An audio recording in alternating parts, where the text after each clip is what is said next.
అంతా అరణ్య రోధంలాగా కనబడుతుంది sir. Okay, yes Rakesh Reddy గారు చెప్పండి. ఎట్లా ఉంది ఆర్మూర్లో పరిస్థితి? ఆర్మూర్ అనుకోండి, నిజామాబాద్ జిల్లాలో అనుకోండి, ఓవరాల్గా ఎట్లా ఉంది? సాగు ఎట్లా ఉంది? నిజామాబాద్ జిల్లాలో కొంచెం మొన్న అప్పుడు ఆ సమయంలో పడ్డ వర్షాలతో సరే సాధారణం కంటే ఒక 3% ఎక్కువ వర్షాలు పడ్డాయి ఓవరాల్గా నిజామాబాద్ జిల్లాలో. 2 మండలాల్లో తక్కువ ఉంది. 2 మండలాల్లో. Okay okay. Aluru and Saluru మండలాల్లో. ఓకే. సో మోస్ట్లీ ఇప్పుడు మీ ఆర్మూరు ఎస్ఆర్ఎస్పీయా వాటరు? అవును, అంటే ఆర్మూరు మాకు 2 అండి. 2 నష్టపోయినాము. అంటే ఫస్ట్ నిజాం సాగర్ కు చివరి ఆయకట్టు వరకు నేను అసెంబ్లీలో కూడా మాట్లాడాను. మొత్తము చివరి ఆయకట్టులతో ధ్వంసం చేసేశారు. కాలువలు మూతబడ్డాయి, లైనింగ్ లేవు, 2 సబ్ డిస్ట్రిబ్యూటర్ కెనాల్స్ క్లోజ్ అయిపోయినాయి. నేను ఆ రోజు అసెంబ్లీ కూడా మాట్లాడాను. అంటే ఎక్కువ ఈ ఉమ్మడి ఆంధ్రప్రదేశ్ లో అంటే 1956 తర్వాత 1956 ఉమ్మడి ఆంధ్రప్రదేశ్ 2014 జూన్ 2 నుంచి ప్రత్యేక తెలంగాణ ఎక్కువ నష్టపోయింది నిజామాబాద్ జిల్లా. అందులో మొత్తం చివరి 119 కూడా ఆర్మూరు. ఎందుకంటే చివరి ఆయకట్టు ఉంటుంది మరి బాల్కొండ వేల్పూర్ వరకు, అంటే నిజాం సాగర్ 100 సంవత్సరాల క్రితం కట్టుకున్నది. మొత్తానికి ధ్వంసం చేసినారు. తెలంగాణ అసెంబ్లీ కూడా అడిగాను. ఓకే, అది పక్కన పెట్టండి. ఇప్పుడు ఎల్నినో ప్రభావం అయితే మొత్తం నిజామాబాద్ జిల్లా మీద దారుణంగా చూపిస్తుంది. మొన్న కూడా దాని మీద రివ్యూ చేసాము. శ్రీరామ్ సాగర్ 40 TMC ఉంది. 3-4 days బ్యాక్ రివ్యూ చేసినాం, అఫిషియల్ రివ్యూ. వాటర్ వదిలే పరిస్థితి లేదు. రైతులు చెప్పాము, అఫిషియల్ రివ్యూ, గవర్నమెంట్ రివ్యూనే చెప్పాం. అంటే ఇప్పటికే ఆర్గనైజ్ సగం మంది మైగ్రెంట్ గల్ఫ్ కంట్రీలకు వలసపోయినరు. ప్రత్యేక చర్యలు తీసుకోకపోతే మిగతా సగం మంది రైతులు కూడా చిన్న, అంటే రైతులు అంటే మా దగ్గర ఇట్లా ఉండరు. సిద్దిపేట, సిరిసిల్ల, గజ్వేల్ ఉండరు. 100 ఎకరాలు, 5 ఎకరాలు, 3 ఎకరాలు, 2 ఎకరాలు అనుకుంటారు. సన్నకారు రైతులు ఉంటారు. ఆ మిగతా సగం మంది కూడా వలసలు పోతారని చెప్పాను. అయితే రెండోది మీకు చెప్పదలుచుకోవాలి, ఇప్పుడు మాట్లాడిందని తిన్నాను. శరత్ అన్న నాకు ప్రత్యేకమైన గౌరవం కాబట్టి మీరు ఒక మాట చెప్పారు. అమెరికాలో మీరు వెళ్ళినప్పుడు అక్కడ ఉన్న NRIs ఏ రకంగా కాళేశ్వరం డిస్కషన్ అబ్జర్వ్ చేస్తున్నారు. చాలా సంతోషం. ఎందుకంటే అమెరికాలో ఉన్న వాళ్ళు ఎవరో కాదు, అవకాశాలు లేక దేశాలకు పోయింది.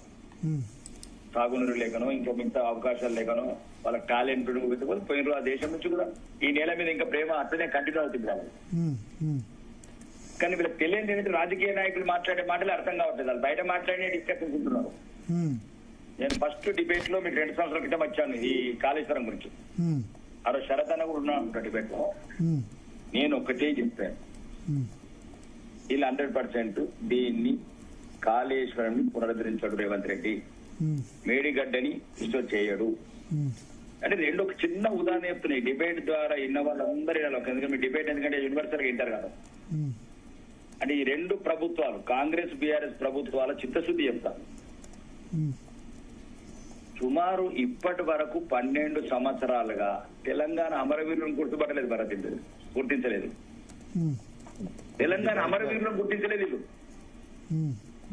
అంటే 10 సంవత్సరాలు ఆ ప్రభుత్వం ఇప్పుడు ఏదైతే తెలంగాణ గురించే పుట్టినాము, తెలంగాణనే తెచ్చినాము, తెలంగాణను పెంచినామనే పార్టీ ఈ ప్రపంచానికి ఈ విధానం పోవాలా. అంటే 10 సంవత్సరాల కేసీఆర్ గారి ప్రభుత్వము తెలంగాణ అమరవీరులను గుర్తించలేదు. నెలకు 1,50,000 కోట్ల జీతాలు ఇస్తున్నాం మేము. ఒక్క నిమిషం, శ్యామ్ ప్రసాద్ రెడ్డి గారు చెప్పాలనుకుంటా, చెప్పండి సార్. చూడలేదు. రాకేష్ అన్న నమస్తేనే. ప్రసాద్, అయితే ఇప్పుడు మీరు ఒక్కటి మిమ్మల్ని ఏం అడగాలనుకుంటుందంటే 2023 అక్టోబర్ 21 రోజు మేడిగడ్డ దగ్గర ఎప్పుడైతే ఇది జరిగిందో ఈ కుంగడం, ఇమీడియట్ గా స్పందించింది మన కేంద్ర మంత్రి అన్నాడు కిషన్ రెడ్డి గారు. వారు ఇమ్మీడియట్ గా వారు నేషనల్ డ్యామ్ సేఫ్టీ అథారిటీకి లెటర్ రాయడము, వారు తెల్లారి రావడము, చకచక అన్ని అయినాయి. మరి మీరు ఇప్పుడైనా మరి ఇప్పుడు సెంట్రల్ స్టేట్ గవర్నమెంట్ లెటర్ రాసినా వాళ్ళు రావడం లేదని అంటున్నారు. మరి మీ యొక్క ఎందుకు ఇప్పుడు మీరు వాళ్ళని రప్పియలేకపోతున్నారు? కనీసం ఒక విజిట్ ఎందుకు చేయించలేకపోతున్నారు? ఆ రోజు కాగానే ఇమ్మీడియట్ గా తెల్లారే రప్పియగలిగినటువంటి శక్తి మీకున్నప్పుడు ఎందుకు దాన్ని ఉపయోగించి మీరు ఒక చిన్న డెలిగేషన్ వచ్చినట్టయితే ఇక్కడ గ్రౌండ్ రియాలిటీ తెలుసుకొని వాళ్ళు ఇచ్చేటువంటి అవకాశం ఉన్నది కదా. మీ పార్టీ తరఫున కానీ మీ యొక్క మంత్రుల తరఫున గానీ ఆ ప్రయత్నం ఎందుకు చేస్తలేరు రాకేష్ అన్న? నాకు కొంచెం చెప్పండి దాని విషయంగా. దాని చొరవ తీసుకొని చెప్తే బాగుంటుంది సార్. నేను ఇంటర్వ్యూ అవుతాను సార్. వాళ్ళకి రేవంత్ రెడ్డి గారు అనుమతి వచ్చే వరకు వాళ్ళు ఆ పని చేయరు సార్. ఎందుకంటే రేవంత్ రెడ్డి గారు ఎవరికి బీజేపీ లీడర్స్ కా? నేను ఇందులో కాంట్రవర్సీ గురించి అంటలేను, కాంట్రవర్సీ నేను ఇంజనీర్గా ఆ రోజు రాసిన లెటర్ ఇమీడియట్ గా రావడం జరిగింది కదా. ఇప్పుడు ఎందుకు రాసిన ఇన్ని వారాల నెలలైనా ఎందుకు వస్తలేరు? మేము ఒక నెల రోజులు అయింది. రేవంత్ రెడ్డి గారిని అడిగినారు సార్, మరి మేము ఎన్డీఎస్ఏ టీం ను తెప్పించాలనుకుంటాం, మీ అనుమతి ఉంటే 4 రోజులు ఆగండి అని చెప్పినారు. అందుకే వీళ్ళంతా సైలెంట్ అయిపోయినారు సార్. చెప్పంటారు భరత్ గారు? చెప్పండి. ఇప్పుడు ఒకటి దాని మీద మేము అంటే ఇప్పుడు మీరు చెప్పినట్టు శరత్ గారు మేము బాగా, ఎందుకంటే కాళేశ్వరం మీద నేను ప్రత్యేకంగా స్టడీ చేస్తున్నాను. అంటే వెదిర శ్రీరామ్ గారితో నేను 3 గంటలు కూర్చున్నాను, శరత్ అనే చెప్పినాను. రెండోది ఢిల్లీలో సిఆర్ పాటిల్ గారిని 2 సార్లు కలిశాను. ఎందుకంటే అది కాంగ్రెస్ కాదు, బీఆర్ఎస్ కాదు. ఈ రోజు ఈ రాష్ట్రం ఈ రోజు ఈ రకంగా పరిస్థితులు ఉండడానికి కారణం మొత్తానికి కాళేశ్వరం తీసుకున్న అప్పు 94,000 కోట్లు. అయితే ఆ 94,000 కోట్ల అప్పు తీసుకున్నా మాకు ఈ తెలంగాణ ప్రజలకు ఎందుకు ఉపయోగకరంగా కాకుండా అయిపోయింది నాకు ప్రత్యేకంగా ఆవేదన ఉంది. నాకు ఆ ప్రాజెక్ట్ స్పెషల్ ఇండివిజువల్ గా.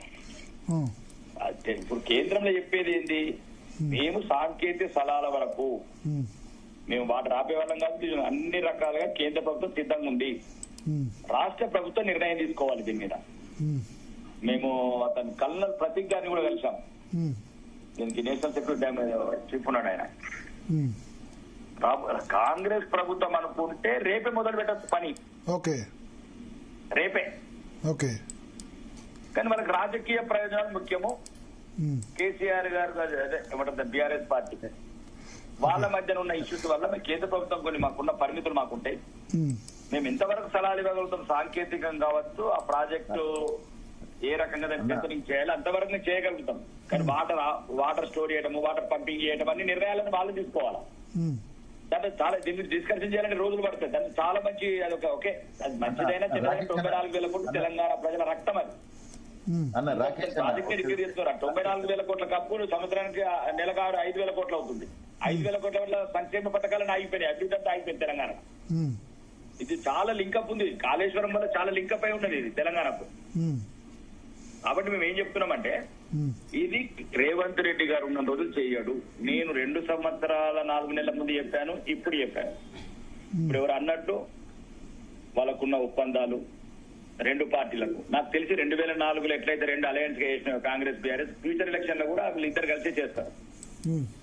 ఏదో ఒక రకంగా దాంట్లో Congress BRS alliance, TRS Congress 2,000 కోట్లు ఎవరు అలయన్స్ చేయరు? మేము అవ్వాలా? అట్లా కాదు భరత్, 2004 ఎవరు అలయన్స్ అయ్యారు?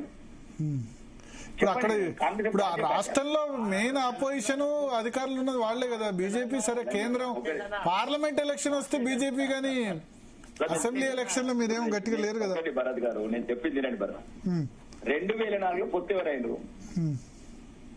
అంటే నేను చెప్పదలుచుకున్నది ఏంటంటే ఇప్పుడు సుమారు 28 నెలల నుంచి పెద్ద ఎవరైతే సుమారు 32 నెలల నుంచి రేవంత్ రెడ్డి గారు చెప్తూనే ఉన్నారు ఆ చెర్లపల్లి 2 డబుల్ బెడ్రూమ్ కడతా అని. ఇంకా డబుల్ బెడ్రూమ్ లేదు, ట్రిపుల్ బెడ్రూమ్ లేదు. ఇది మొత్తం టోటల్ గా లోపాయికార ఒప్పందం. కాంట్రాక్టర్ల దగ్గర కమిషన్లు తీసుకుని పంచుకోవడం. అధికారులు ఒక్కొక్కరు 2,000 కోట్ల అవినీతి. మేము చెప్పింది కాదు, తెలంగాణ గవర్నమెంట్ అండర్ లో ఉన్న ఏసీబీ చెప్పింది. ఒక అధికారి పేర్లు చెప్తే బాగా 100 కొద్ది అయితే హరిరాములు, ఆరాములు, మురళీధర్ రావులు, అందరూ ఉన్నారు. అంటే నేనేమంటున్నా అంటే ఈ అవినీతి వల్ల పుట్టిన ఇది ఒక ఇబ్బంది కాబట్టి రాజకీయ నాయకులకు ఇబ్బంది అవుతుంది. రాకేష్ రెడ్డి గారు నేను చెప్పిన తర్వాత ప్రశ్నలు అడగండి, 100 ప్రశ్నలు అడగండి, సమాధానం చెప్తాను. కానీ శ్యామ్ ప్రసాద్ రెడ్డి గారు అడిగిందే చాలా మంది కామన్ పీపుల్ కూడా అనుకుంటున్నారు. ఈవెన్ శరత్ గారు కూడా అన్నారు కదా, అంటే బీజేపీ చేయాల్సినంత యాక్టివ్ గా చేయడం లేదు అనేది వాళ్ళ అందరి క్వశ్చన్. అది శ్యామ్ ప్రసాద్ రెడ్డి గారు నేను చెప్తాను, నాకు తెలుసు, పెద్ద తెలుసు. నేను చెప్తున్నా ఏమంటే భారత రాజ్యాంగంలో కొన్ని పద్ధతులు ఉన్నాయి.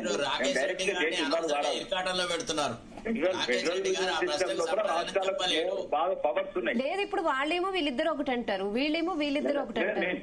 నేనేమంటాను, నేను ఉద్దేశం చెప్పదలుచుకున్నది ఒకటేనమ్మా, 2 భారత ప్రభుత్వానికి లిమిటెడ్ పవర్సే ఉంటాయి. ఫెడరల్ స్టేట్ సిస్టమ్ లో చాలా రాష్ట్రాలకు చాలా అపరిమితమైన అధికారాలు ఉన్నాయి. క్లియర్ గా సిఆర్ పాటిల్ గారు స్టేట్మెంట్ ఇచ్చారు. అక్కడున్న ప్రతీక్ అనుకుంటా, కల్నల్ ప్రతీక్ గారు కూడా స్టేట్మెంట్ ఇచ్చారు. మేము సాంకేతిక సలహాలు, సెక్యూరిటీ రీజన్స్ ఈ రెండే మేము ఇచ్చేది. ఇప్పటికే 4 సార్లు ఇచ్చాము. నిర్ణయం తీసుకోవాల్సింది రాష్ట్ర ప్రభుత్వం అండి. రాష్ట్ర ప్రభుత్వంలో మేము నిర్ణయం కానీ మీరు ఇంకా ఫైట్ చేయాల్సిన, ఇంకా కొంచెం ఎక్కువ ఫైట్ చేయాలి ఈ విషయంలో. రాకేష్ రెడ్డి గారు, శ్యామ్ ప్రసాద్ రెడ్డి గారు ఒక్క నిమిషం ఏదో ఆ ఇంటర్వ్యూ కావాలనుకుంటారు. ఎస్ శ్యామ్ ప్రసాద్. తర్వాత నేను కూడా ఇంటర్వ్యూ కావాలి. ఇప్పుడు రాకేష్ భయ్య, నేను అనేది ఏంటంటే